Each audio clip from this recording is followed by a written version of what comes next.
Now, coming to you live from atop the Lavender Town Radio Tower, it's the one, the only, PUCL Podcast.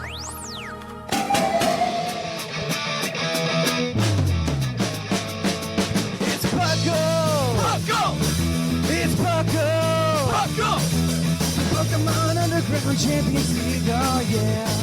PUCL! PUCL.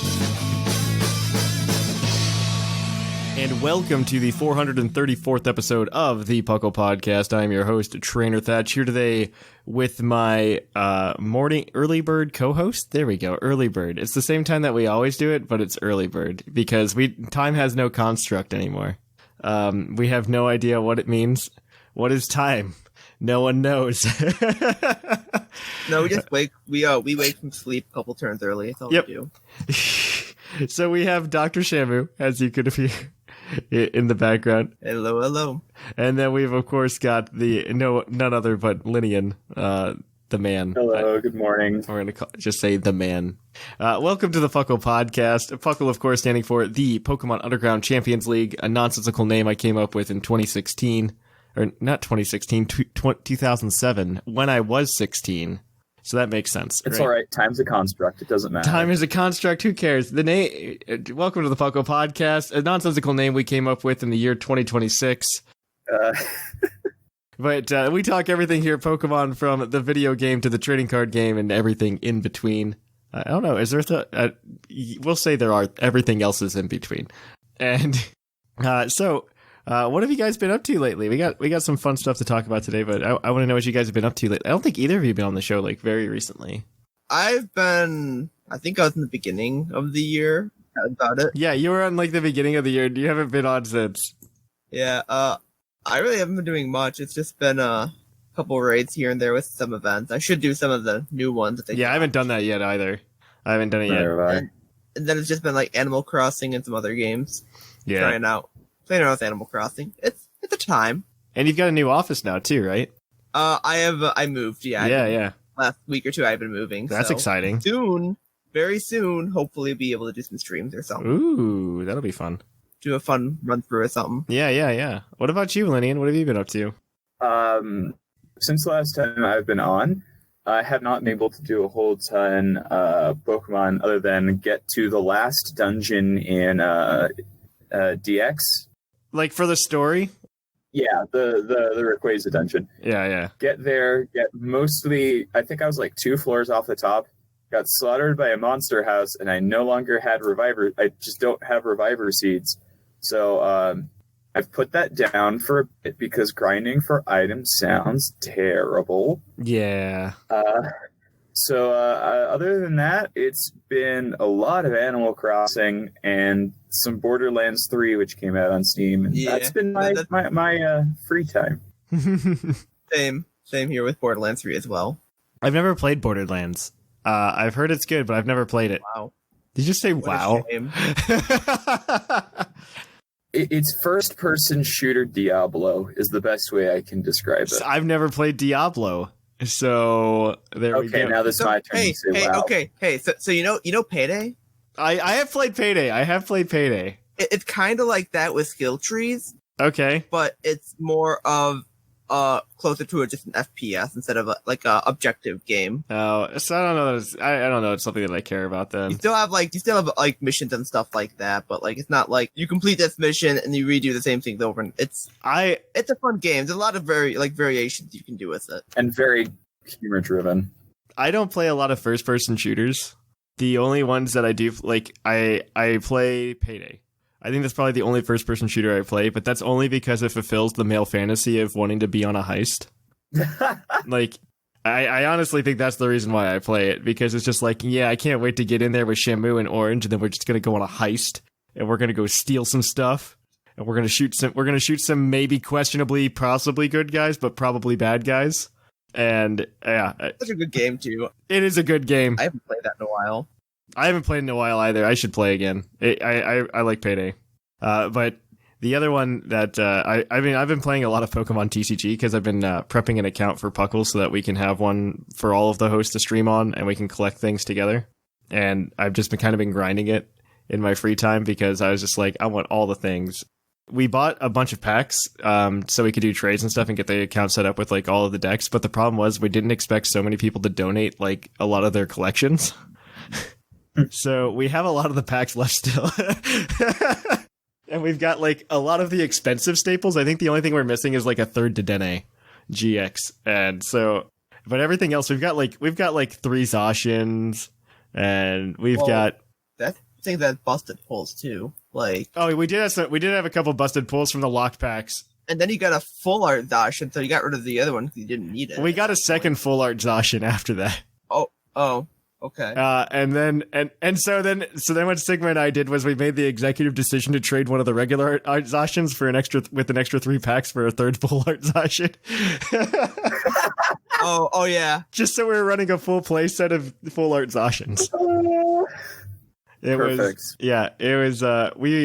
We just decided we're gonna bling because we've had good luck. But yeah, I think I have a YouTube strategy planned out for TCG content that I'll probably start, but hopefully other people will pick up. Because I think it's a cool niche that we can fill. We can do some stuff on the side with like Pokemon Coliseum content and other playthroughs. Mm-hmm. I just need to get a schedule set up, and while during this hectic time in life, it's a really good time to actually set that kind of schedule. So I'm gonna go ahead and try to get that set up. So that we have a nice content release schedule on YouTube. But yeah, I've been playing a lot of that. I want that account to own like every theme deck that's ever existed. And so you can get that through the Pokecoins on Pokemon TCG Online. And so we were going through, and Sigma and I are like, well, we'll just like get some of the good ones, but we'll mostly just work backwards to like collect them all, because we have like the new Sword and Shield theme decks to play with. Spoiler alert: Cinderace is hot garbage. Yeah, no, that one was known. The Cinderace one is the worst of the 3. Yeah. Cinderace is the worst of the 3. There's definitely tiers, like Rillaboom's the best, and Inteleon, and then Cinderace. I think Inteleon's got the best like mid game, just because that Kingler is very strong. Yeah. The Kingler in that deck is very good. I'm very happy with it. And then I've picked up a couple of the other big meta ones. I picked up the Charizard deck that everybody's been running around with. Yeah, that was also a good one. It's a decent deck. I just wouldn't like. I've learned what makes theme decks good. It doesn't have a high damage output, but it can have a high damage output. It can, yeah. It's an easy like knockout for like mid things with like 120, 130, I think. Yeah, I don't remember how much the damage or how much the attack does. Yeah, it does. It's 30 plus 50 per fire energy you discard. So it's like 130 because the ability to you take 20 and then you get 2 fire. Mm-hmm. If you have a fire in hand, though, you can easily put out like 180. The way to boost it is just if you don't have any going off of what the Charizard itself does. You hit 130, which will knock out most mid-range things. Yes.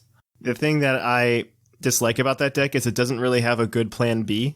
Like it's like Charizard or nothing. And yeah, that's the thing. That's what the Inteleon's good. That's what I've learned with theme decks is kind of like what makes them good is you have to have a good plan B.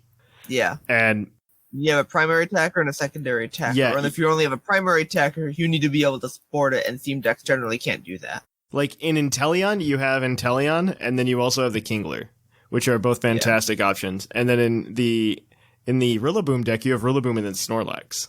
Both fantastic. So like you have 2 really good options there.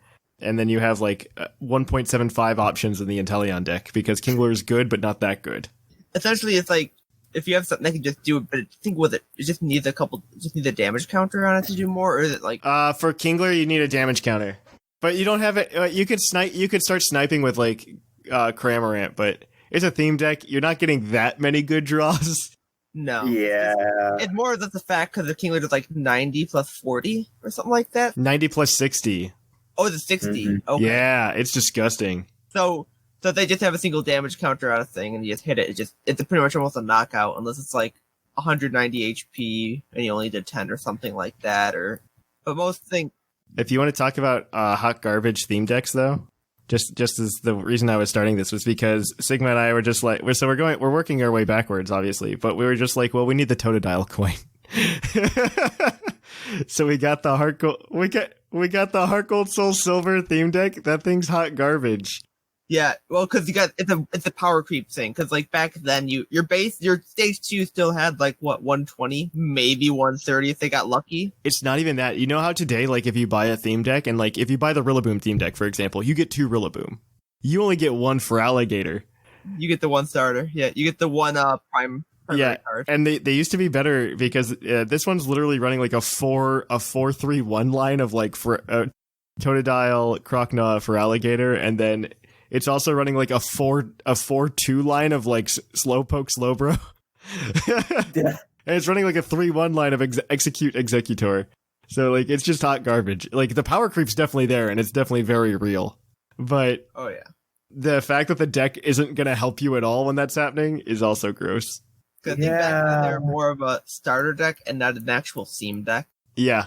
That's kind of what Yu-Gi-Oh's done too in that aspect. They have starter decks still here and there, but they more or less go with what we call now structure decks, which are actual like viable decks. Yeah. It's like, because you see a starter deck, like, oh, you've got a bunch of generic crap cards. Like, you'll get a generic trap pull, which is not really viable now. And it's like, I would say if you're actually trying to get into the TCG physically, but there's no tournaments for you to go to right now, so I wouldn't wholly recommend it. But I would recommend going and picking up like one of these new decks from Sword and Shield, because I think they come with like 3. I would go grab Rillaboom just to play around with it, but even then, if you're just looking for some basic new trainers, they have 3 Magnolias in each of these decks. Yeah. Or Professor's Research, I should say, which is the equivalent of Sycamore. So if you're just getting in, like, that's a great place to go. But that's enough. Go ahead, Shamu. I'll let you go. Yeah. I just say Rillaboom because that's, if you end up modifying it, that's true. Will get you the first in the long run, just because is that the Rillaboom that has the ability or no? I don't remember. No, that's not the one that has the ability. There is a second Rillaboom. Yeah, what you can do is you can just modify it to essentially have the Rillaboom that had the ability to attach 2 grass, and then you can add the V's in there and the V maxes. We get those. Yeah, I agree. And you can make it a grass toolbox deck. Because any Pokemon that has an ability that's just like, hey, take energy from your deck and attach it to something just once per turn is pretty good usually. Especially with Rillaboom, it's 2, I believe. It takes 2 from the deck, attaches it to anything on your board, if I remember right. Yeah, no, you're right. But yeah, that's the way to do it. But I think this is a good way this is a good place to stop Thatch from going on. This is what a TCG deck is now, a rant. And I think we should head on over to the news. So let's cue that epic music.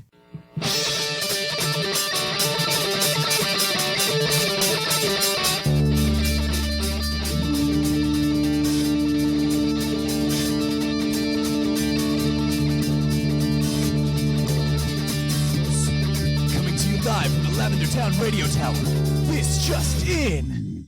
And welcome to the news. In the news, we've got a couple of things that happened this week. It wasn't a completely slow week, so that was nice.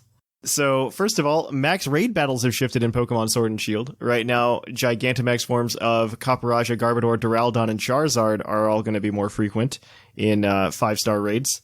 You can get Charizard and Garbodor in 5-star raids over in Shield, and then Copperajah and Duraludon in 5-star raids in Sword, which is nice. So we've gotten every single form now except for Melmetal. Yeah. Yep. And you can still get them in both. You can get them in both. Yeah. It's 5-star raids. Like, those Pokemon are the only, how to word it. They only they won't appear in, I can't even think how to word it. So in 5-star raids in Sword, you can only get Copperajah and Duraludon, but in 4-star raids in that, you can also get Garbodor and Charizard. The same is true. You can't get the other ones at 5 stars in the other games. Yes. Yeah. Yep. I've been up for a while. They're all there. And so if you also like video games like we do, I guess this is news. P.U.C.L put it on the sheet, and I'm not exactly sure why, but I guess this is for flavor. GameStop is permanently closing over 300 of its locations this year. Yeah. I don't know. If nobody else realized that was going to happen, I think But they're an essential service. They are not an essential service. Let's not kid. They were literally just trying to stay open for Doom and Animal Crossing. That's all they were trying to do. And then they box themselves into a corner and now have to pay their employees who aren't actually working.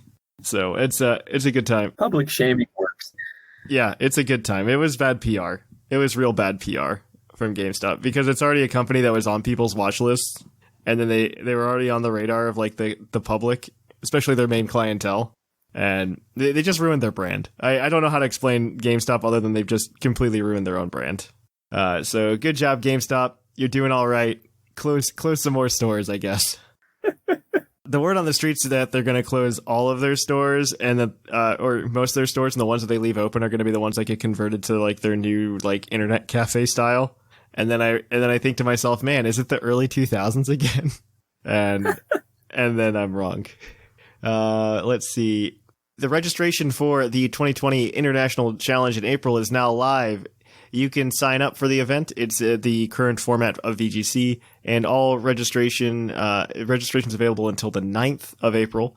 And if you participate, you get a Great Ball Guy shirt. So I will participate in this one solely for the Great Ball Guy shirt. Every day we creep closer to the full full Ball Guy Mandalorian. This is the way. This is the way. Master Ball Guy shirt. I'm waiting for it. Yep. In Pokemon Go, where you should not go outside, the Psychic Spectacular event is being held from March 27th to March 30th, which is going to be over, I guess, by the time you listen to this. There's increased Psychic-type spawns. They've introduced Gothita Solosis and Shiny Baltoy. The Go Battle League is now shifted to the Ultra League format and will run on that until April 10th. The current Team Rocket event to receive Shadow Entei has been extended through the end of April because they don't want people going out and trying to hunt that stuff outside. It feels like a really bad snowstorm, but it's not. It's much worse. And then there's also a Lugia raid event that was scheduled on May 24th, and that has been canceled. Cobalion will also continue to be the featured encounter in Battle League until March 31st. For a single coin right now, you can go ahead and purchase 100 Pokeballs in Pokemon Go, because you couldn't go spend stops. And the Today Feud feature is being added to Pokemon Go. It'll showcase multiple pieces of helpful information, includes events, Pokemon and gyms, current streaks, daily spins, daily captures, curveball throws, and upcoming events. There's no official date for that announced yet. Yeah, Pokemon Go. They're not feeling good right now. Nope. We thought Pokemon Home came out in February, but it looks like it's really out now. Oh God, that's a good one. That's a good one. But all right. So a few other things then. So there was obviously a mini direct that happened this week, and we are going to cover it. That's just going to be our topic today because we kind of want to break that down and talk a little bit more in detail about what's going on there. But there's a few things Puckle-wise that we wanted to talk about. And the first being that the signups for the PFTT, our Prepare for Trouble tournament, our doubles tournament, have closed. I think this is like the biggest tournament we've ever had too. I think right now we're like at 42 to 44 signups or something like that. We're definitely above 40. We've never broken that number. This is nuts to me. I really think I would love to know why people are signing up more. I'm just kind of curious. Yeah, well, we have grown. We should remember that. We have grown pretty significantly. Yeah, we've grown. I'm just curious if there's a thing, a certain like allowing rental teams. Yeah. The fact that we're now, I don't know if it's Sword and Shield launch that people are buying it for their home console. It might be that sort of thing that people want to buy. The fact that the Switch has kind of replaced both the handheld and the home console. Yeah, I'm very curious. It's just, it blows my mind. I'm just kind of curious what the reasoning is, because that's like, cause again, we've grown, yes, but these are unprecedented numbers for us. Yeah, this is, well, like last year's PFTTs had like 16 people in it for reference. Like 16 Is it maybe people. just the meta being more interesting? I'm just curious. Yeah, I don't know. Well, I think people might be starved a little bit for Gmax and Dynamax. And that could be too. Because it's something that you don't get in the OU format anymore. Yeah. I think this is like really the first generation where like we've had this huge divide between the official way that Pokemon wants you to play, and they've made it easier to play their way. Yeah. Also, they've made it easier, and they also cut us off from the old way of playing it in the OU format. On cartridge, and I think that created this bigger divide. I think that might partially be the forms thing too, because even then with like Smogon, we had Megas in OU. Yeah, we just didn't have also Megas because things got banned. Yep. But now it's like you don't have Gigantamax or even Dynamax as a whole. Mm-hmm. So it's like no one even wants to like. Why do it when we can't use the fun gimmick that they took away everything else for, right? Yeah. Also, a small little Puckle thing that I wanted to announce, because we do have, we are obviously, most of the world at least, is still dealing with the COVID-19 pandemic. And because of that, one of the things that I've seen not a lot of people utilizing in our Discord has been the PUCL breeder bot. And so for the next month, we're going to drop it down. We're going to see how this works out. We're going to drop it down to a new Patreon tier at $15 instead of $25 to jump into the PUCL breeder bot, just to see if more people want to jump on that and use it. If not, we'll probably keep lowering it until more people use it. I'm going to be completely transparent with my business strategy, in quotes. I just want more people to be able to use it than like one or two people a night. You know what I mean? And so, because if we have it, we might as well share it, right? And so I just the reason there's a paywall there is, well, I don't want to use the word paywall, but the reason we have it behind a donation is because we don't want it to be overwhelmed, because there are 1,200 people on the server, most of which I'm sure would love to see this kind of service utilized. And this is kind of a way to prevent the bot from becoming overwhelmed. So we're going to be making a new $15 Patreon tier. I'm not sure yet if it's going to be placing the $25 tier or just something that's in addition to the $25 tier on Patreon. But it's going to be for the PUCL breeder bot. If the $25 tier is still there, maybe you'll get a mug. I don't know yet. But that's something, that's an announcement I wanted to make first. So on that note, I think that's everything we wanted to cover today in the news, and we're going to shift it on over to PUCL's Poke Quiz, where we're going to quiz your co-host on their insane Pokemon knowledge.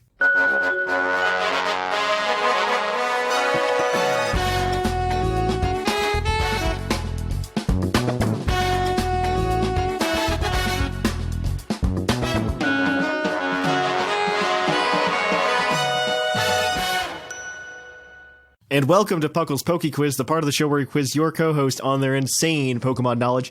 This is 5 trivia questions submitted to us from our Discord. Link to the Discord is in the show notes. You can submit your own trivia questions to the co-host to see if they can be stumped or not. 5 questions, each worth 1 point apiece, except for the one that has a bonus point that can be worth 2 or 3 points, depending on how badly they are doing. These guys are competing against their fellow co-hosts in a race to 30 points. Whoever gets there first gets a $20 credit to PokemonCenter.com. This segment is, as always, brought to you by AnimeGravy.com, your one-stop shop for all cool nerd-centric art. I have to switch it because it's not anime anymore. It's like nerds. It's just nerd stuff. You want to play D&D? Anime Gravy's got you covered. It's a good time. I love those guys. They're fantastic. So please go support them, especially now because convention season is unfortunately canceled for the time being. And those guys make a lot of their money going to conventions. So if you could, go support them. But on that note, let's get started with these questions. Our first question this week, guys, is from Polly Woe. What gym has the most NPCs in it? We're not counting the crowds, right? Not crowds, no. Okay. It was what gym has the most NPCs in it? Yeah. Yeah. And I would assume that if it's a building that also has a gym in it, we only count the ones in the gym part. So, like, Thatch Prism Tower would be a cop-out. Yes. Okay. So it's not going to be anything from Gens 1 or 2, probably. I can't. Gen 2 wouldn't, because I don't think none of the gyms had anything high. I know Gen 1, I think, depending if we count remakes and stuff, might have had a gym or two that had quite a few people. The ones that stick out to me are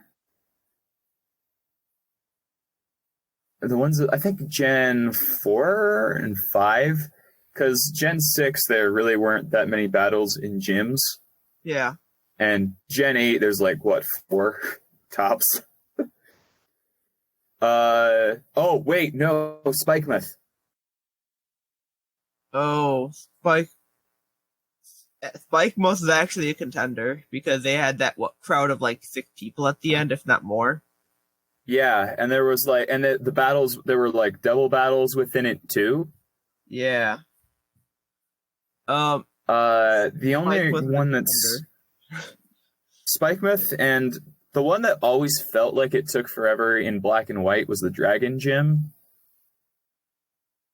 But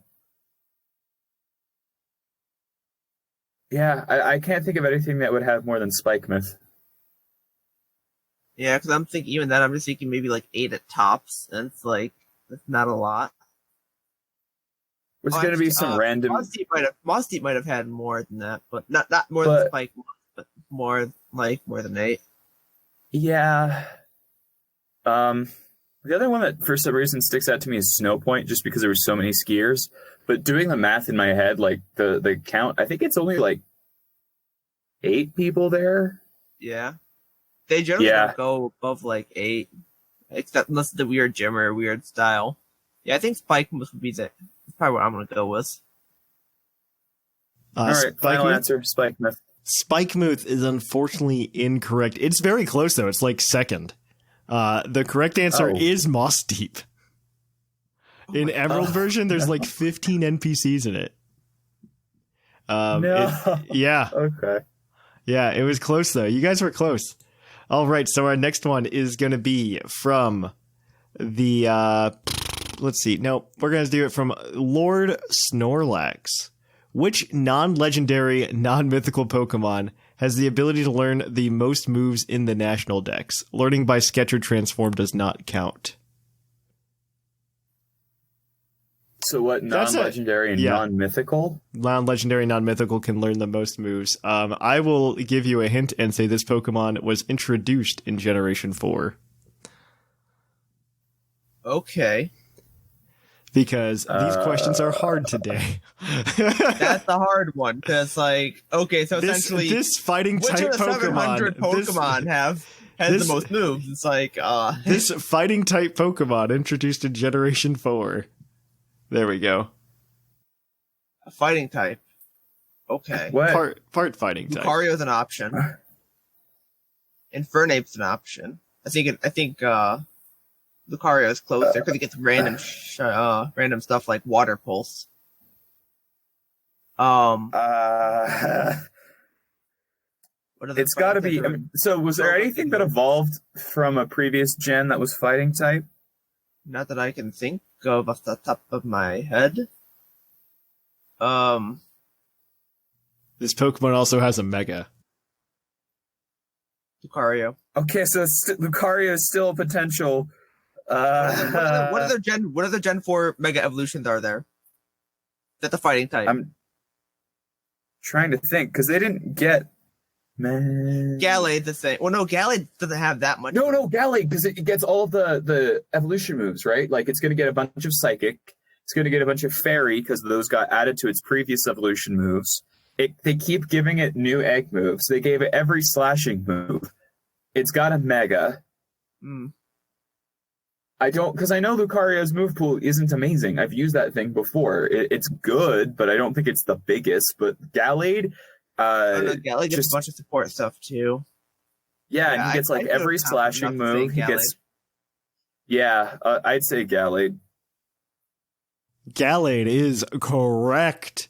With 104 possible learned moves, it can learn it. The total number of moves that Arceus learns is 105 for reference. So Gallade learns a lot of moves. Okay, without Gen 4 fighting, I would never have gotten that. Nope, I know, that's why I handed it to you. Your next question, as always, is your Pokedex entry. So I'm going to read a Pokedex entry, and you're going to tell me who that Pokemon is. So this one is from N Harmonia on the Discord, and she wants to know, its Pokemon Crystal Pokedex entry reads, rather than making a nest in one specific spot, it wanders in search of food after darkness falls. Who's that Pokemon? The good news is it's crystal, so it's like Gen 1 and 2. So instead of leaving a nest, it wanders after darkness falls. So it's a nocturnal. So it's probably something that appears during night. Looking for food? Why is that familiar? It'd be something that has a nest. Multiple things though. Because I can't really think of like. Well, do you want to just use the hint on this, or do you want to save it for the 2 points? I'm with whatever, because this is just so. This is a poison type. It's part poison type. Shamu is right, too. It is something that comes out after night in the game. It's a Pokemon that you can only catch at night. You can actually catch its pre-evolved form on not Route 2. Oh my! It's essentially the Route 2 after Cherry Grove City. So Ariados. Yeah, poison type out at night in Spinnerack, so Ariados.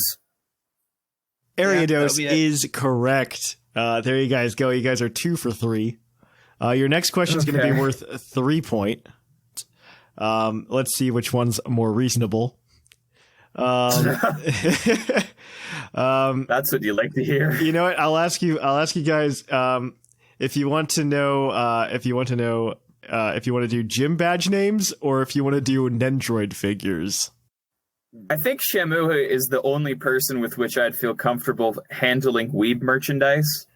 I could probably handle both of them. I know I don't know gym badge names. I can tell you. I could probably handle, I could probably do an Nendoroid one, because I know 3 off the top of my head. Okay, let's do Nendoroids.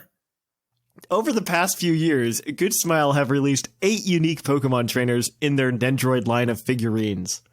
Name each trainer that has been released as a Nendroid thus far. I will give you a point for every 2 of them you get. So you only need 6. I can name 2 real quick. Red and Enharmonia, and that's it. That's 1 point. Red and Harmonia. There's 2. Cynthia and Green. Green was just released. That's 2. I believe they did I think they did Leaf or Green, whatever you want to call her. I think they did her. I believe they did Giovanni as well. They did Giovanni. You need 1 more. Nendoroid. I'm trying to remember the press releases. I knew it was correct, giving Shamu weeb merchandise. You do have 2 points for 1, but you need you have Giovanni plus 1. You need 1 more. Lance was the one, I believe. No, that is incorrect. Lance. You get 1 more try. Okay. And then 3 strikes, you're out. So 8. We had N. You said N, Giovanni, Green, Red, and it was Cynthia. Yes, those are the 5 that you said that were exist. There are 3 more that came out. One of them I'm very surprised you're missing. One of them I'm very surprised. Like, think of Gen 7. Lily. I'm gonna. Lily. Yeah, Lily. Lily is correct.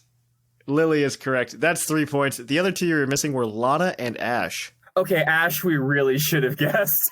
Well, I didn't know. I didn't even know. I remember seeing a Lana one. I forgot. I didn't know Ash was actually made. I got it mixed up with the red. Yep, there we go. That's 3 points. So you guys are back to 5 for 4. Our last question, as always, is your base stat question.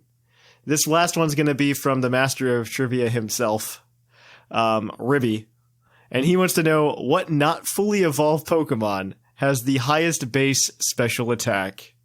NFB special attacker. Yes. Kadabra comes to mind. Kadabra is up there. Very much up there. Solosis and Reuniclus have the same. Reuniclus just has more bulk. Yeah. I thought the special attack goes up slightly as that one goes on, but Solosis is still like low. It's not there. I thought Reuniclus hits like 145 at evolved. I thought they were both 125, but I could be wrong. Maybe? I don't know. I'm not entirely sure. I don't know that line completely well, but I think Kadabra is still like up there. I believe Kadabra gets like 135. Something like that. Because speed is like 115 or 105, I think.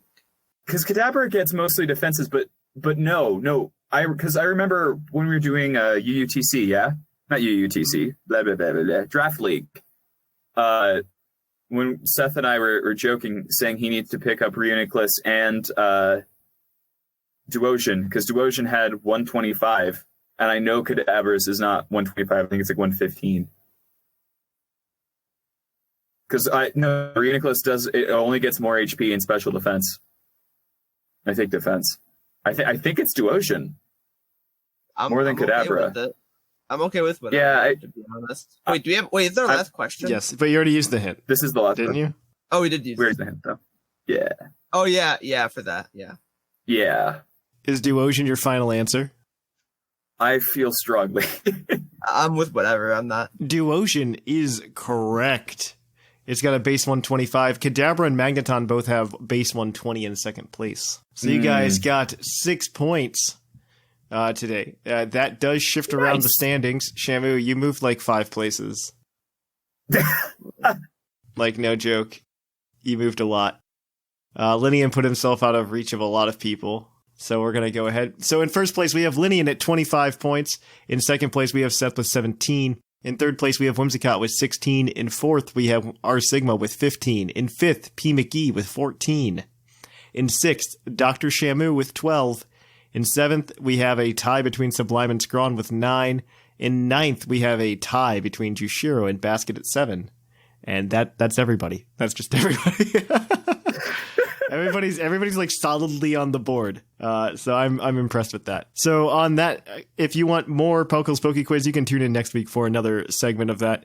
Until next time, we are going to kick it on over to the topic. We here at the PUCL Podcast like hearing from you, the fans, and we have another iTunes review for you this week. This is from Silver. This podcast is great. It's inspired me to make my own podcast. I really like everyone on the podcast. Also, a question for the show: what is your favorite Gigantamax Pokemon from the DLC or the base, or both? Keep doing what you're doing and enjoy your Vite Ramen. Silver the Lucario. Well, thank you for that, and we will catch everybody on the flip flop. Please review us wherever you are. It helps more people find the show and helps us become a bigger PUCL family. And welcome to the topic. Our topic today is going to be this Pokemon. Well, not this Pokemon, but Nintendo Mini Direct, where they talked about Pokemon Sword and Shield's Isle of Armor expansion for like 2 minutes or so. By 2 minutes, it was just a bunch of video of what was going on and very not new things that we learned, as far as I'm concerned. They somehow showed very little of nothing in like a longer format than I expected. Because like I think they kind of showed what there really is to show without spoiling a lot. Yeah, I think they want there to be surprises, just like they did with Sword and Shield. Yeah.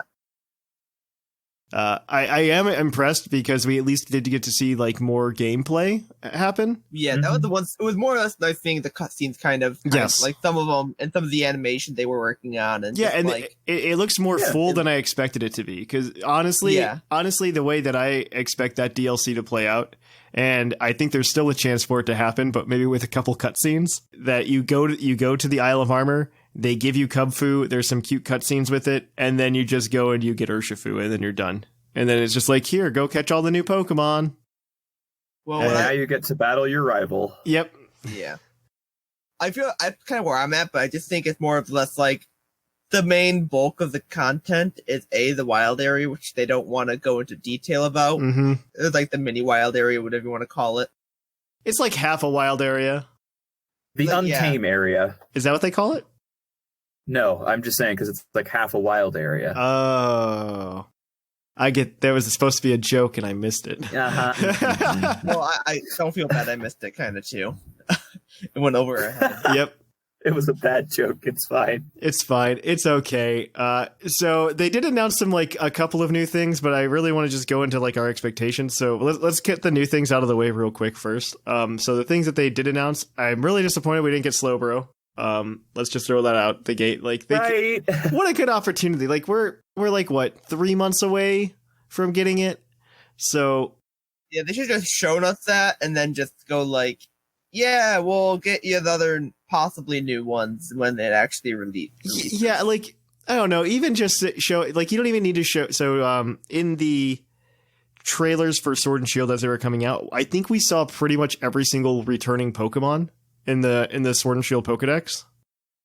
And I wish we would be able to get more of that in all of these little things. Like, oh man, look, there's because right now we have confirmed for Isle of Armor the Seadra line, the Lycanroc line, the Zoroark line, Volcarona, Magneton, Chansey, Marill, Dedenne. We have those confirmed for Isle of Armor. It would have been cool to like you just drop in like one more, you know? There's also Talonflame. Yeah. Said that. Talonflame's in there. That's right. And Rockruff.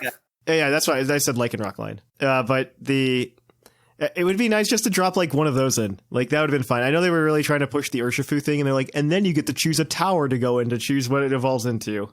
I think honestly, I'm gonna have to force myself to like that tower thing because I have a feeling that's where most of the content really is. It's more of like, hey, here's like a gym that's like 3 sizes too big that's just battles, and I believe they did say you have to use Urshifu. Only Kubfu for that. Oh yeah, Kubfu. Yeah, but to be fair, So it's like, I'm into just using Kubfu for a gym. I am too, but I'm more or less just like, I'm kind of worried it's more of a just, you just battle like 30 trainers like a battle tower type thing. It's only a Kubfu. You know, it's like fighting on fighting, and I'm like, I just have a weird feeling that's what we're gonna get, and I'm kind of like, that's a genuine fear. That's a good fear to have, honestly. You know, I think that's a reasonable fear to have on this, but given how they've done the other gyms other than Spikemouth and the general presentation so far, I would be surprised if it's just like 30 battles on 30 floors. There's probably going to be a little more to it than that. I'm hoping. I would love puzzles, but that like the thing that doesn't give me hope is that there were essentially 0 puzzles in Sword and Shield. Yeah. And that's what killed me the most, is that we didn't get like a cool dungeon. Like I've been playing through Leaf Green to do that Gen 3 living decks, right? And so you go to the Sevi Islands, and there's fun little like strength puzzles that I still don't get right on the first time as a 29-year-old. Like I still don't get them right on the first go. I have to like do it once and be like, oh, I was a dummy. This is how you're supposed to do it. Yeah. I miss that. Like, I'm not saying we need strength puzzles, but I don't know. Like, give us some kind of modern day equivalent to that.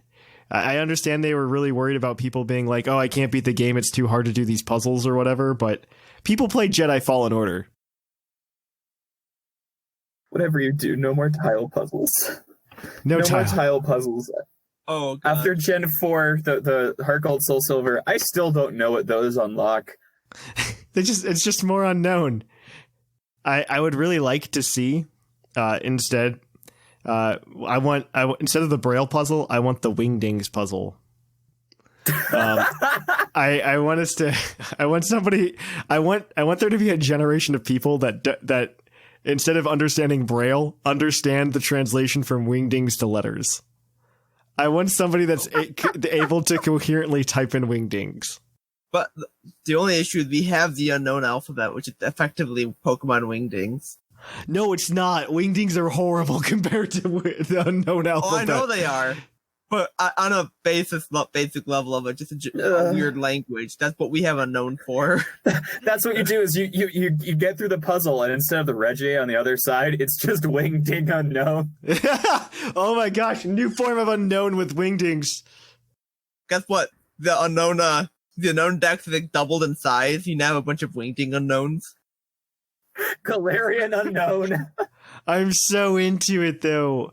That way we can get an excuse to get unknown in the game. Like I'm very scared that unknown will never come back to Pokemon because they got rid of hidden power. I'm very scared. They just need to have a move via relearner that's called unknown power that does hidden powers thing, and only unknown gets it, and we're done. Keep it as unknown the actual. No, I think what you do is you reintroduce hidden power as a move, but you can't. Other Pokemon can't get it. It should be a signature move of unknown. Not everybody should get hidden power. It was a cutesy idea when they came out with hidden power, but then it just got too far. In Pokemon, that was the biggest problem. Special attackers have infinite coverage. Yep. Great. Yep. So that was the thing that was very. I mean, they could have kept it the same way, where you had to like engineer the IV so that you could get the base power that you wanted. I think they just had to do it to kind of nerf special attackers in a way. They had to. No, I definitely agree. Too, physical attackers get the short end of the stick. With Intimidate, with Burn, and then also special attackers have nothing that. There's no special Intimidate, no special Burn, and then they get a free coverage on anything. Like special attackers have it easy. They only have the only thing they have it other than that is the Assault Vest, but that's still limited. The thing that gets me though is like with as many people that like freak out about raids and like try to collect all of the Pokemon from raids and stuff, is just like Unknown fits into this perfectly. Like it's literally a collectathon for the same Pokemon 28 times. Like I feel like it fits so well with the current zeitgeist of Pokemon. I just feel like you could put Unknown in and it would go over so well. It kind of reels back to that rant I had at the end of last episode where I got on somebody's case about how, because they were saying like the Dex cut was the best reason thing that ever happened because they could actually finish a Pokedex, and then I got on their case because that's not the reason they could finish a Pokedex. But that's a discussion for another day or last episode. But you could totally do it in Gen 7 and there were fewer in Gen 7. I'm just saying. There were fewer in Gen 7. But okay, moving on. But Unknown I feel like would fit very well into like the current like, oh man, gotta go catch all the Pokemon nonsense, you know? Oh, they gotta catch them all nonsense, yeah. Yeah, well, they gotta catch them all, yeah. Well, you could give like little rewards for catching all of the Unknown or something. I don't know. Make up a new charm, not the shiny, the ultra shiny charm, you know? That way we can put ultra into the game. And make us have bad memories. And you get the ultra shiny charm and you get an extra 2 rolls or something on your shiny chances so that you can you're just running into shiny Pokemon constantly. It swaps the shiny and non-shiny encounter variables. I would not like that personally. I would be very unhappy with that. I am disappointed with how they didn't give us like more Galarian forms though either. We were talking about this prior to the show. And they make it sound like, at least in the press release, that like Galarian, that there's more than just Galarian Slowpoke. And I've heard. Yeah, go ahead. I've heard compelling arguments for Galarian, Kadabra, and Dustox. I'm into or it. Or at least Gigantamax versions because of the decals on the rivals. Yeah. That's a good one guy's the Psychic Boy's clearly he's got 2 twisted spoons on his hat, and the Poison Girl absolutely is decked out in Dustox gear. So into it. Yeah, because I mean I'm really disappointed it's just Galarian Slowpoke right now. I'd be down for a Gigantamax Dustox. I would also kind of like to see a Gigantamax Beautyfly though in tandem, but like you have water free. The only problem I have with that is like one of them's a poison type master and one of them's a psychic type master, and we've got a pure psychic type Galarian Slowpoke, and then most definitely like a poison variant of either Slowbro or Slowking. Yeah. That's the thing that scares me about it, because like, oh cool, we have a Gigantamax Galarian Slowbro. But yeah, and it goes on both of their teams. Yep. One gets Slowking, one gets Slowbro, you know? That's what I was about to say. We're more likely gonna get something like that, and then they might do what they did with Flapple and the thing is, Slowbro is an Isle of Armor, but Slowking isn't till Frozen Tundra. Still, yeah, that's they fine. Might show it though beforehand. Yeah, maybe they might reveal it. Maybe I feel like it would be they'd both get Slowbro if that's how they did it, but I can hope. That would make me so sad. Okay, the other thing that's really fun is that you can now dress up like Leon. Right now you can go grab, if you pre-order the Isle of Armor expansion, or I guess the entire expansion pass with the Crown Tundra, you can get clothes and you can dress up like Leon and be on your Leon cosplay without the cape. Unfortunately, without the cape. You can have a champion time. Yeah, what a time. I'm okay without it. They're also going to have new League card backgrounds. They like spent way too much time on being like, yeah, this is the thing, guys. And I was just like, yeah, I'm okay with not learning about this. They also said there's going to be new clothing items, so you can dress up like all of the characters in the game, and also a boy with an Ice Cube shirt. So they fulfilled Oshawott dream. Uncle Oshawott's dreams. He can wear an Ice Cube shirt. There are going to be new max raid battles against new Pokemon. So that'll be fun. There's going to be new Pokedexes. Maybe we'll get a bulletproof Wooloo. Yeah. The Isle of Armor, you'll be able to complete your Pokedex. You'll be aiming to complete the Isle of Armor Pokedex while on the Crown Tundra. You'll be working on the Crown Tundra Pokedex. Wow. Creative.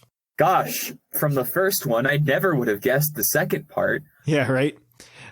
We did get some more details on the Gigantamax forms for the starters. The press release, I want to read it because the press releases typically have the most telling language about everything.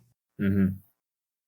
In the Isle of Armor, which is part 1 of the expansion pass, it seems that you'll be able to help some of Pokemon traveling with you gain the ability to Gigantamax. It just says some of the Pokemon traveling with you, which concerns me. This has led to the discovery of Gigantamax forms for Rillaboom, Cinderace, and Inteleon, the final evolutions of the first partner Pokemon of the Galar region. So, with those, though, they did say after you complete it, in the mini direct, after you complete the tower, you will get access for your...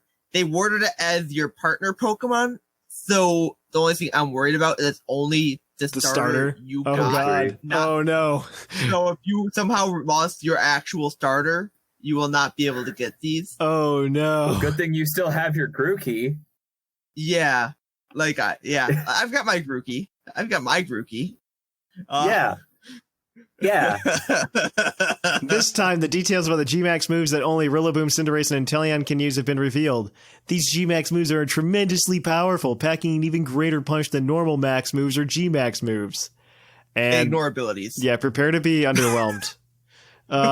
So G-Max move for Rillaboom is called G-Max Drum Solo. Grass type attacks used by Gigantamax Rillaboom will change to G-Max Drum Solo. G-Max Drum Solo is a powerful move where Rillaboom strikes up a beat with the sticks on its hands. What?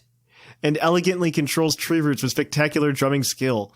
It will then make these tree roots erupt from beneath the opponent, dealing massive damage. This move is more powerful than other max moves and can also ignore any effects of the target's ability. What target's ability are you trying to blast through with the grass type move? Sap Zipper. That's it. Also, it would ignore things like Stalwart and stuff like... No, Stalwart, that wouldn't do it. No, Stalwart. No, Stalwart would. You would ignore... the target's ability, so no, not Stalwart. Yeah, that's why I was like... you would ignore Flash Fire. So the same thing happens with Cinderace. With G-Max Fireball, God, it's the same description. Okay, I'm not getting into this. And then Italian's called Hydro Snipe. Inteleon. Did you just call him Italian? Inteleon. I just said it very fast and very wrong. And so wrong way to say that. And Hydro Snipe does the same thing because we're just like, yeah, remember those people that used to snipe in Halo? We brought that to your Pokemon game. So they probably just I assume probably Who's he hiding from? He's giant, and part of his design is a giant nest that he makes. Why is he doing it there? Sniper Tower, that's all it is. It's stupid. Yeah. Who's he hiding from? Nobody. The ground people. The ground people.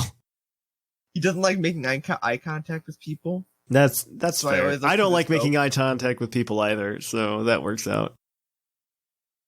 This is all in addition to Gigantamax Urshifu, which changes typing depending on what style you choose, blah, blah, blah. We do know it has a new ability. We just don't know what it's called. Unseen Fist. Yeah. I didn't know that until today because I was looking into the stuff. Yeah. Oh. The different styles have different heights, which is very confusing to me. Well, it's because they're measuring foot to top, and the two positions are very different. Yes. Yeah. It's literally. You got to think one of them has slick down hair, and one of them's got a bit of spiky hair. Oh my gosh, that's the 10-foot difference is because of that. Mm-hmm. Yeah. Yeah, I don't know. Isle of Armor seems interesting. I would like to see.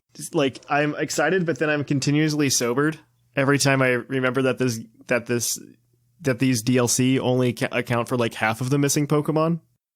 Oh, that's also the Gigantamax height form. It's not the actual. Yes. No, I agree with that. But yeah, I'm always sobered by that because I just go, man, they did really good here, and then it's just oh man, but it's gonna feel like the second culling. It just feels like a second culling. I really think they've got stuff hidden here though, because oh yeah, we have the map now of what the place looks like. Mm-hmm. And a couple things to point out. There is a cave in the middle there, which I assume is probably more of just next to the water line or something. I don't know. Probably. It's like a cave in a hill, like a grassy hill kind of area. But then to the north, there's just an actual cave, which that could be something we don't know. Again, the one that goes. Yeah, the one that goes to the water we actually saw in the mini direct. Yeah. Well, there's one like the very mid center of the island, which that might connect to that or it might not. We don't know for sure about that one. Yeah, but there's also a cave that's like, a good cave. Yeah, an actual a rocky good cave probably. Yeah. And then a real cave would be cool, other than Galar Mine or the other cave that we got to explore, Galar Mine 2. I know, right? And me personally, I'm having flashbacks of Gen 3 with all the water, the surfing area. I can believe that. I can see and then there's that, there is an island in the north of it that seems to have a tree in it. I don't know what that means. I don't know if that's what we do after we beat the tower. And that gets our Gigantamax stuff. I don't know, because I thought that was Crown Tundra. The only thing I'm looking forward to is finding more ways to go, yeah, they're going to do more of these before they move on to the next games. And that way I can at least feel good that, all of the Pokemon are here. Because I do miss some of them. Fraligator, where are you? We've got 3 generations of 8 of starters. Let's bring back all the starters. Let's bring back all of them. I could use an Oshawott. We've got 3. Yeah, we're approximately 37.5% of the way there. You have Incineroar. It's fine. Let's take it the rest of the way. I mean, we've got all the good ones. Let's be honest. But you don't want to use that Torterra? No, not at all. The Star of Gen 4? Starter in OU. Yeah. Yeah, the strongest starter in OU. I would like to see that. I mean, I would like to see Megas come back at some point. I'm not holding out hope for Megas to come back, but I would like to see them come back. Just because they've been such a large part of the Pokemon experience for so long. Up until Sword and Shield, they'd been around for 6 years. And they'd been playable for 6 years, and it just feels kind of wrong that they just said, no, not for you. Yeah. And then they put them in Masters, by the way. What's up with that? DX. Mystery Dungeon. Yeah, they're in Mystery Dungeon DX, the game that came out in 2020. I just feel very odd about the whole thing. They could have done other ways to do it, but I think it was more of a less thing that they didn't want. They wanted to have Gigantamax, but they didn't want people to be complaining about not being able to Mega Evolve. And they didn't want. I don't think they wanted to contradict what they were already doing for their Gigantamax. They didn't want. They had an idea for Dynamax, which didn't require an item like the past 2 gimmicks that they had. Yeah. So then they realized that there would be a conflict between Mega Evolution and Dynamax. And then they go, well, we don't want to do the models anyway, so let's just nix it. And that's 100% what happened. No other way. They're just we want to make a new gimmick. Contradicting gimmicks, and they wanted to go with the new one. Yep. That's exactly what I think happened. So honestly, I don't think we'll get Megas, because I think Mega for me, Megas is reaching for the stars. I think it's very realistic at this point to hope for the rest of the Pokedex back, but maybe not all the Megas. Because the Pokemon that I don't see coming back at this point right now are Ultra Beasts, which is disappointing. I don't see that coming back in Crown Tundra, as much as I would like to see them come back. Mm-hmm. I mean, we're still going to be missing a good chunk of Mythicals after this is all over as well. We're still going to be missing a lot of the Gen 5 Mythicals that aren't named Keldeo. And we're going to be missing all of the Gen 4 Mythicals. Deoxys is going to be missing. There's just a good chunk of them that are still missing after this is all said and done. I mean, we're still missing Magearna, which is okay with me. From a competitive standpoint, I'm cool with Magearna being missing. But I think everything bodes well for us, especially with how they're putting things into home. You can get the original colored Magearna in home now for completing a Pokedex. Mm-hmm. So maybe things bode well for us. We'll see. But on that note, I think this is a good place to end. So we're going to take a short break, and we're going to come back at you guys with the Pokemon of the episode. Hey guys, Seth Philo cutting in to tell you about something awesome that I've been absolutely loving.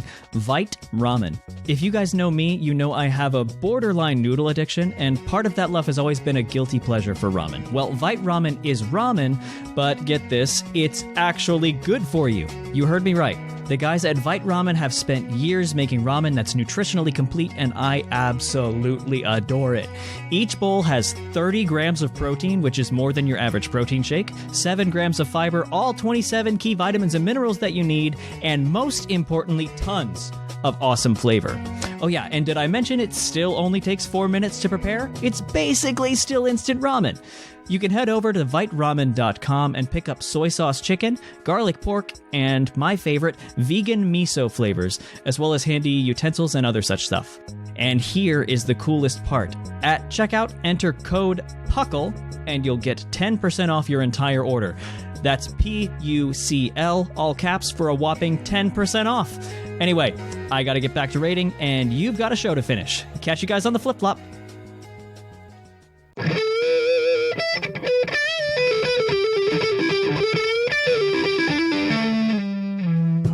Episode. And welcome to the Pokemon of the episode. Our Pokemon of the episode this week is National Dex number 839, Colossal. Oh god, I lost it. The Coal Pokemon. The Coal Pokemon. Its Gigantamax shield entry says, when Galar was hit by a harsh cold wave, this Pokemon served the giant heating stove and saved many lives. Wonderful. It saved many lives. Wonderful. During that harsh cold wave. Colossal also has the ability Steam Engine, unique to it. That is when this Pokemon is hit by a fire type or a water type move, its speed is increased by 6 stages, so just max speed. I don't know if that helps too much with a base speed of 30. Oh, actually, it can. It can. I mean, I'm just imagining 4 times 71. We did it on a battle cast. I think it outspeeds Dragapult. Yeah. It does. Yep. It outspeeds a fully invested but not Scarf Pult. Perfect. Yeah. I'm into it. So all you have to do is tap it with a water type move or a fire type move, and it's just cruising. So on top of that, in this set we've got more to it. Other than that, I think his base stats aren't terrible. I mean, he's got a base 110 HP, base 120 defense, is special attacks 80, which is meh, but special defense of 90. I mean, he's a bulky boy. It's got like above 80 in everything except for speed, which is 30. Yeah, I mean, that's not terrible. Because you're dealing with both 80 attack and special attack, so you can go either way with it.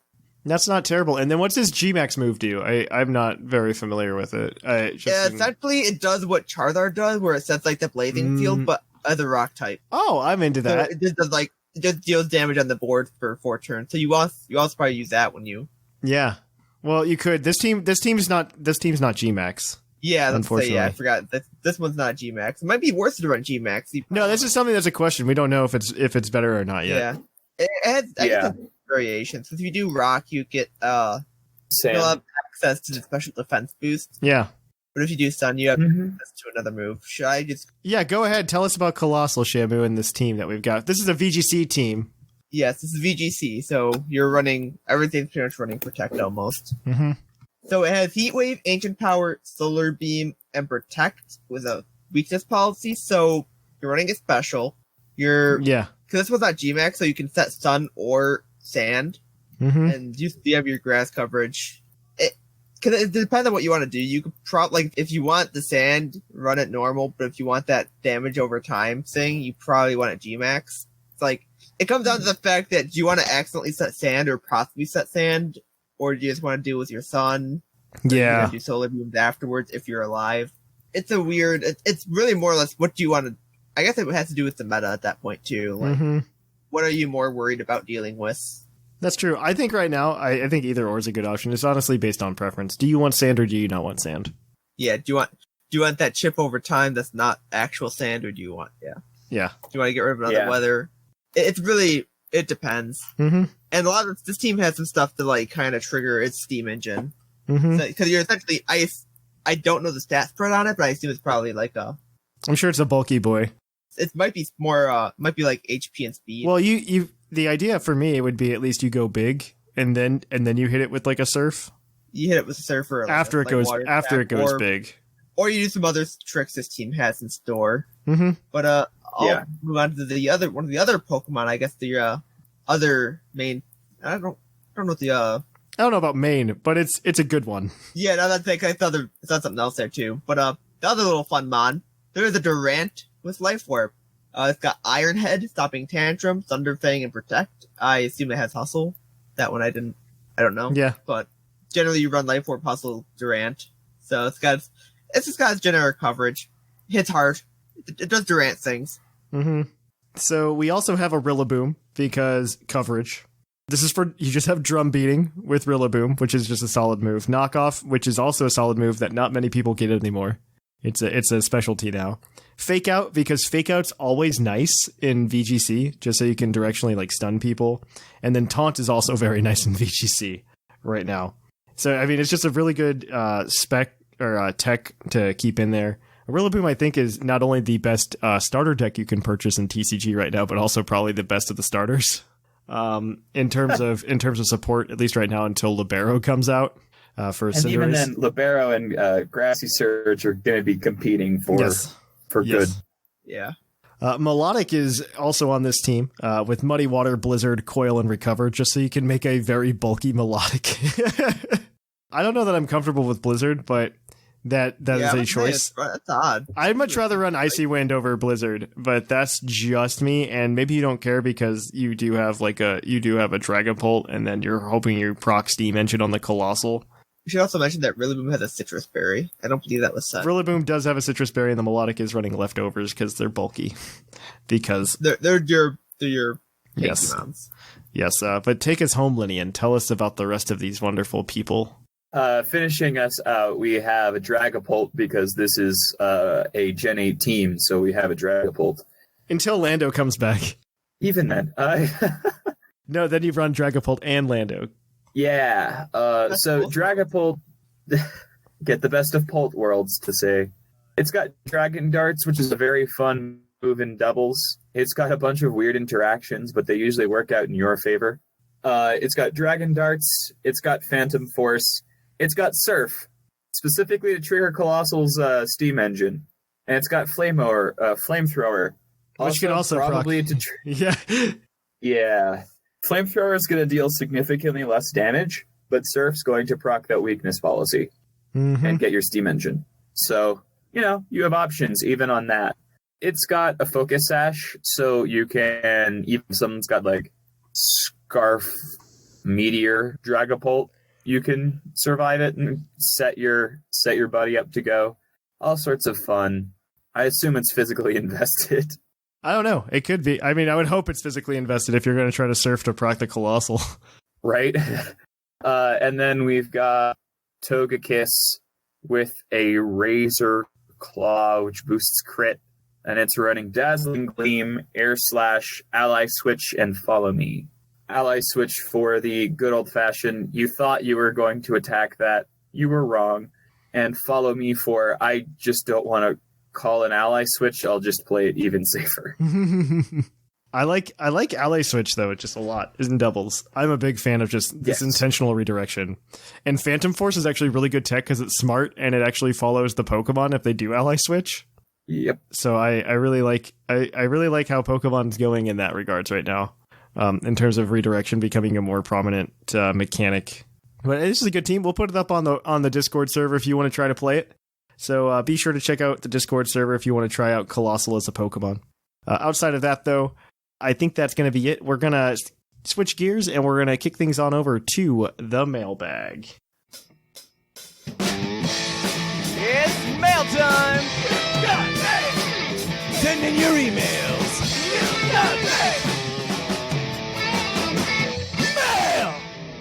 And welcome to the mailbag. The mailbag, as always, is brought to you by the energy drink Green Tauros, the energy drink that gives you hooves. Hooves. Yeah, energetic. Oh.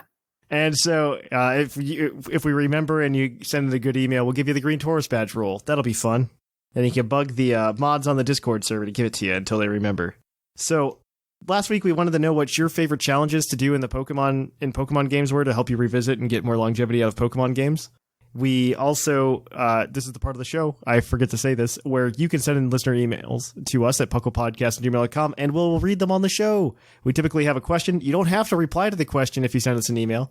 If we get a lot of them, that's how we prioritize them. But if we don't get a lot of them, we'll just read your email because we like you.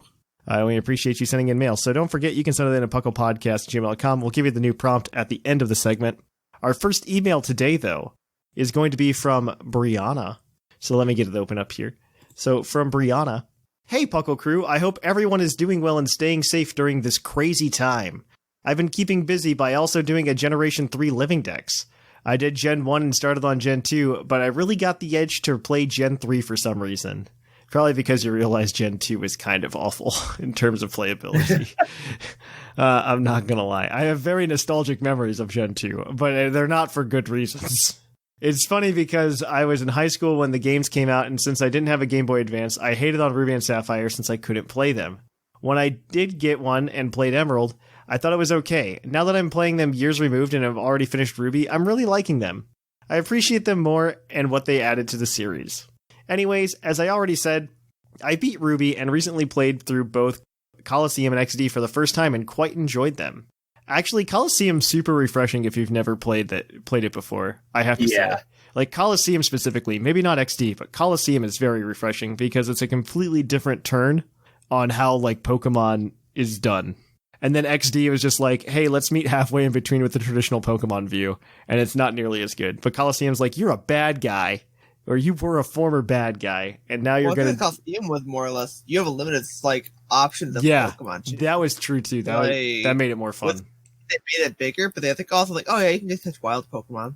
Mm-hmm. Like, yeah, but there was, like, 7. There were, like, 7 wild Pokemon, to be fair, in XD, but there were also, like, 70 Shadow Pokemon, though. Yeah. There were a lot of Pokemon in XD. Let's see. My goal with these playthroughs, as I said, I beat Ruby and recently played through Coliseum and XD for the first time and quite enjoyed them. Now I'm dual playing Sapphire and Emerald, where I play one version till I get a badge and switch to the other. My goal with these playthroughs is to get a living dex in Ruby, Sapphire, Fire Red, and Leaf Green, and have Emerald be where I store my living dex. I'm trying to get every Pokemon possible in each game to have the same trainer ID. Oof.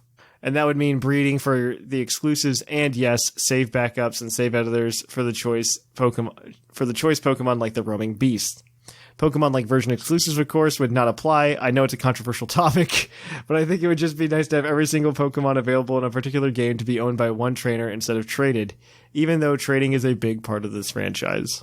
I mean, you do you. I don't think anybody is allowed to judge you. You can play the game however you want to play, Brianna. Unless you time travel in Animal Crossing, no one will judge you. I don't know why people judge people that do that. Like, I don't understand that either. As of this email, I'm halfway through the games, on my way to the 5th badge. With the gap in my work schedule due to current events, I hope to finish by the end of the week and probably start spin-off games like Conquest before diving into the Gen 1 remakes. I wish you all the best of luck on your Pokemon challenges, and don't forget to wash your hands. Brianna. Well, thank you for that. Our next one this week, and just our last one, is going to be from Hoytq. So, Shamu, or Lynian, whoever wants it, punch each other. I'll take it. Okay. Okay. Hi, Puckle Crew. Hootq here. Hope you're all doing well. In regards to fun Pokemon challenges, my go-to is the Pokemon Crystal Clear Hack ROM. Pretty much an open-world Pokemon Crystal. Ever since I homebrewed my 3DS, that's all I've been playing. It comes with many changes to the gameplay, like you have more starters to pick from, with different difficulty levels. I assume it's like, hey, you choose this one, it'll be harder, or it's a toggleable difficulty. Mm-hmm. You can go to any 16 gyms in any order. Oh yeah, I remember that. And they scale too, depending what your badges are. And then all obstacles are like cut trees, and strength rocks are gone. So they kind of they removed roadblocks and all that, and they just like let you go. Hey, you can just get to this badge. Go get this badge first. All that fun stuff.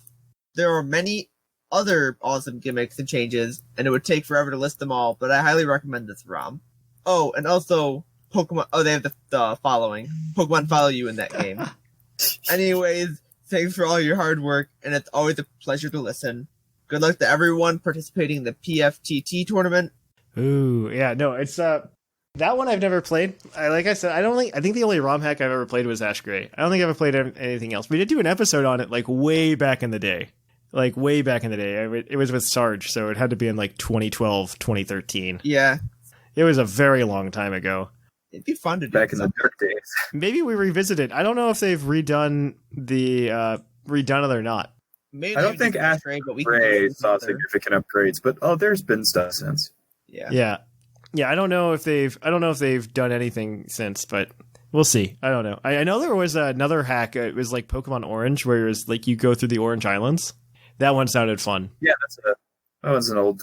That was an old one too. I think I played that one too. I don't know. The only problem I have with some of those is they get like way too linear. Like way too linear. Like Pokemon's linear, but not that linear. Yeah. Not Skyward Sword linear, okay? Oof. Yeah. I mean, fair, but oof. Fair, but oof. Yeah, I mean, I feel like it's a much warranted, like, yell at them, you know? I do appreciate this, that there are people that are going out. I'm also happy to see I'm not the only one crazy enough to attempt a Gen 3 Living Dex in this day and age. It's, it is very stupid. I'm not going to go nearly as deep as her, because she's like, I'm going to go catch the roaming beasts and all this other stuff. And that sounds like absolute awfulness in every single way. Because, like, catching the legendary beast in Gen 3 without Coliseum and XD, it's horrible. You have to beat Leaf Gotta Green. do like with 3 playthroughs. 3 of it? playthroughs of Leaf Green Fire Red. 3. Yeah, get all the starters. You have to get one one with each starter, and then it's it's not fun. I mean, you still have to get all the starters anyway, and so you have to like restart a save to be able to do a Gen 3 Living Dex, but you just have to get the starter, and then you're done. Yeah. You don't have to play through the whole thing. Because you can get the like roaming legendaries you can get through XD and Coliseum. XD and Coliseum, I always thought for the longest time were required to complete the Gen 3 Living Dex, and they aren't. Which is crazy to think about. I thought there was stuff that was exclusive to them. No, I don't believe there is. But what used to be was the Johto stuff, but you can technically get them in Emerald. But the thing is, you have to complete the Dex like 3 times. Yeah, the thing that was the hardest would have been the Johto starters. But in Emerald, you can get a Johto starter by completing the Hoenn Dex. You get your choice of a Hoenn or a Johto starter. So you have to do that 3 times. Which wouldn't be impossible. It would just take forever because you have to trade everything back and forth. Exactly. It would just take forever. And so you'd have to do that. You'd have to do that 3 times. You have to beat Emerald 3 times and then go get all the Johto starters. The easiest way to do it is to I play Coliseum or XD. Coliseum is the preferable way to get the Johto starters. By far, man. Because even then, in XD, I believe you get the Johto starters only if you beat Mount Battle each time. I don't know if it's just the last 10 battles or not, but you have to beat Mount Battle to get the Johto starters, and it's very disgusting. That was originally at the time, fun fact, the only way to get the Johto starters with like the elemental hyper beams. Oh, right, because they were only exclusive in Fire Red, Leaf Green to the Kanto starters. Yeah, exactly. They were only exclusive to the Kanto starters at the time. And so you could get Frenzy Plant and everything on them. Oh, yeah. So I'm looking at it right now. Yeah. You'll have the Chikorita will have Frenzy Plant and Ancient Power. The P.U.C.L will have Reversal and Blast Burn. And then Totodile has Crunch and Hydro Cannon. Yep. But to get them, you have to do Mount Battle 3 times. Yeah, you do. Because you get 1 for doing it once. Like, you do Mount Battle, you get 1. Then you can do it again to get another, but to get all, I did it. It's more optimal. I did it when I was a child because I had infinite time as a child. Yeah. I missed the infinite time. Granted, I kind of have it now. So, but yeah, you could get them. You had to just clear it I think it's more reasonable to clear Mount Battle 3 times than it is to clear Emerald version 3 times. Especially because you can cheese Mount Battle. Yeah, you can cheese Mount Battle. I don't know if you can cheese Emerald version, the game. Yeah. And then finish the decks. Yeah. Even if you were just trading them in, that's going to take hours. Yep. It was... But you're used to that, right? Oh. Oof. It just sounds like... Yeah, I'd much rather play Mount Battle. Mount Battle's like a nice grindy experience, because I have to do it anyway. Because... the only way to get Ho-Oh and Lugia currently without like a lot of hacking, granted I am going to do like a little bit of save editing to go ahead and get a Gen 3 Celebi that's impossible to get unless you want to go get the world's most expensive Celebi. The world's most expensive Celebi is like you have to buy a Japanese GameCube, and then you have to buy a Japanese version of Coliseum. Along with the bonus disc. Wait. What do you mean? Wait. Couldn't you actually just do that with the Wii and just homebrew it? Yeah, so you can homebrew it, but like if we're talking about doing it legit anyway, if we're homebrewing stuff already, why not just save edit, right? Like I know. But So- it's one of the things too. You're gonna do it one way or another. So Yeah, no, so it's much cheaper to go buy a save editor for a Game Boy cartridge than anything else. Yeah. If you Significantly also have a cheaper. Wii, if you have a Wii, you can just hope. If you have a Wii, that you can do it, but you still need the Japanese save, and then you need to get the Japanese bonus disc, and then you have to still have a Japanese copy of either Ruby or Sapphire. Yeah, I don't know if it's possible to do it with Wii Homebrew, but that would be an option to look into.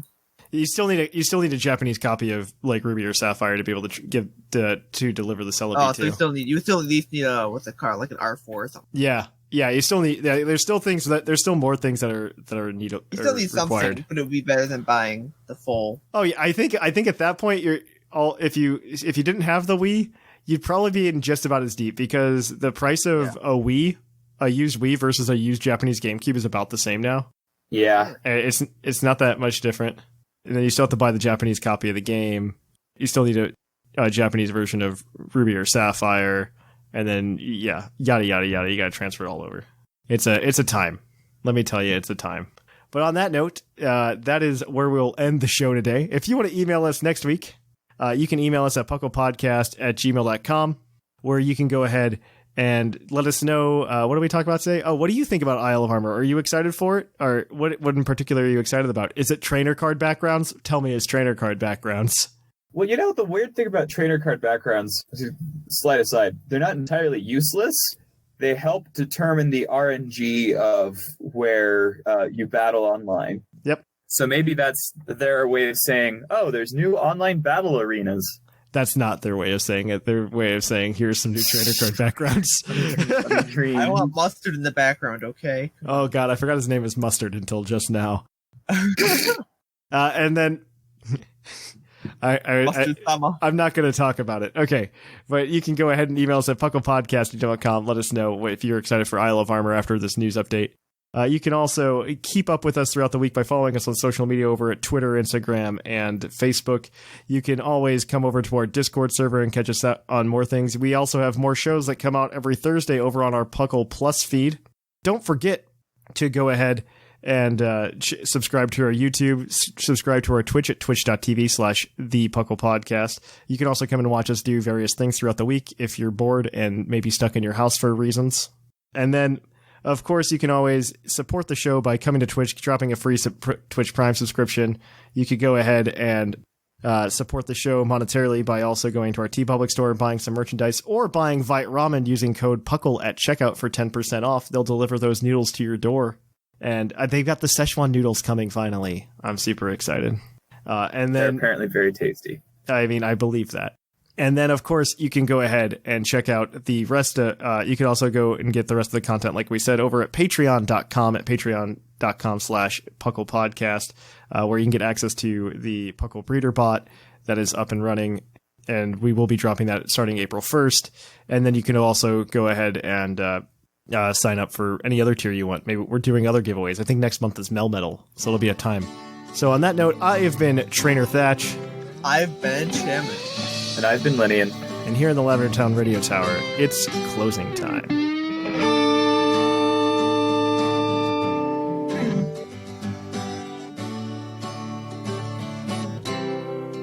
It's closing time in Lavender Town. Time to say our goodbyes. It's closing time. Farewell, my friends. I'll catch you on the flip side.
we here at PUCL would like to thank all of our patrons who make this show possible, and as well as just give us a bunch of awesome stuff to work with and improve the show. I put out a video earlier this week thanking all of you for your continued support. Some changes to the tiers that are coming. You should see those changes reflected on patreon.com/PuclPodcast later this week. But I do thank all of you for supporting the show in as much as you have and as much as you could. It's just amazing to me, and I really appreciate it. And on that note, I'm going to go ahead and read all of your names as I do every week, because I'm just, I'm blown away. And I want to thank all of you for making this possible. And I'd like to reiterate, as always, none of us make money from this show. It all goes back into the show, making it bigger and better. And it's very exciting because we can do a lot with your support.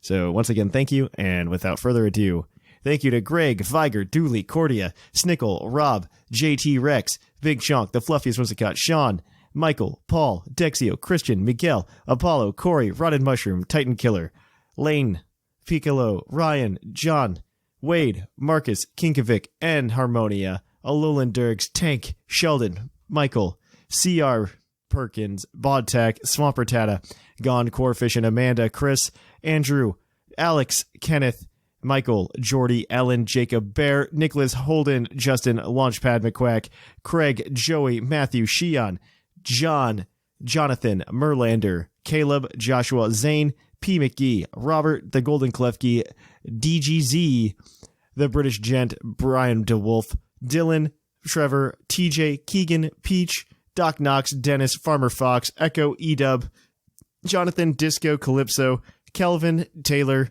Mike, Colt, a Legionary, Maxie, Shambles, Justin, Crocodiles and Crocs, Michael, Tim, Equals Dylan, Andrew, Old Man Tup, Jesse, David, Super Chad, Chandman, Lord Corbinick, Harvey, Lotto, Jordan, Raymond, Brock, Ed, Louise, Kevin, Nico, Hayden, Voltaire, Calvin, Justin, Luke, Matthew, Neleb, South, Brandon, Locke, iStarly TV, Zach, Kenneth, Prime Rib, Elfeets, Jeremy, Gigantamax Metapod, Sammy, Graham, Greg, Alec, Christopher, Yegler, Mikey, Christopher, Kevin, Chris, Darkflame, Halfful Review, Sparky, Coop, Jordan, Shira, Zardy, Smacky the Frog, Ironcaster, Orange Avenger, William, Steve, Anime Gravy, Hazelnut, Sarah, Dylan, Joseph, Traby, Cordell, Julie, and Alex. Thank you to all of you. That is a lot of names now. I appreciate it. I will catch you guys all in the flip-flop. And again, you're awesome. Thank you for your support.